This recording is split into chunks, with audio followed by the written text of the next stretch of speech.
উত্তর কোরিয়ার সর্বাধুনিক ও সর্ববৃহৎ যুদ্ধ জাহাজ নির্মাণ প্রায় শেষ পর্যায়ে। এটি সম্ভবত নেতা কিম জং উনের নৌবহরের সবচেয়ে বড় আকারের যুদ্ধ জাহাজ হতে যাচ্ছে।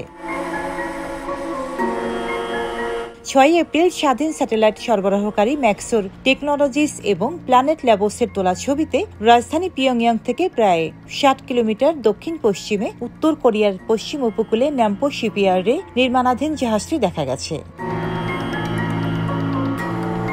বিশ্লেষকরা বলছেন, ছবিগুলোতে জাহাজের অস্ত্র এবং অন্যান্য অভ্যন্তরীণ ব্যবস্থার চলমান নির্মাণ দেখানো হয়েছে, যা সম্ভবত একটি গাইডেড মিসাইল ফ্রিগেট, যা স্থল ও সমুদ্রে লক্ষ্যবস্তুতে ব্যবহারের জন্য উলম্ব লঞ্চ টিউবে ক্ষেপণাস্ত্র বহন করার জন্য ডিজাইন করা হয়েছে।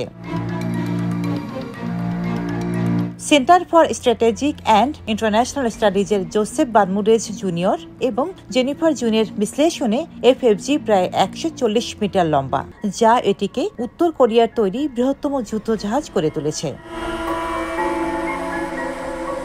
সিএনএন সূত্রে বলা যায়, যুদ্ধজাহাজটি থেকে খুব সহজেই শত্রু দেশে পারমাণবিক হামলা চালাতে পারবে পিয়ংইয়ং। এর আগে অ্যামনক শ্রেণীর করভেটটি নিয়ে বড় দাবি করেন কিম। সেখান থেকেও পরমাণু অস্ত্র বহনকারী ক্রুজে ক্ষেপণাস্ত্র ছোড়া যায় বলে জানিয়েছিলেন তিনি।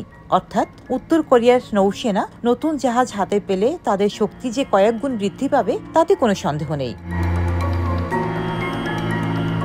আন্তর্জাতিক সম্পর্ক বিশেষজ্ঞদের দাবি, এই পরিস্থিতিতে যুদ্ধজাহাজের নির্মাণ এবং সীমান্তে উত্তেজনা দুই কোরিয়াকে ফের আবার একবার যুদ্ধের দিকে ঠেলে দিতে পারে। সেটা বুঝতে পেরেই নিজেদের ঘুঁটি সাজাতে শুরু করেছে পিয়ংইয়ং।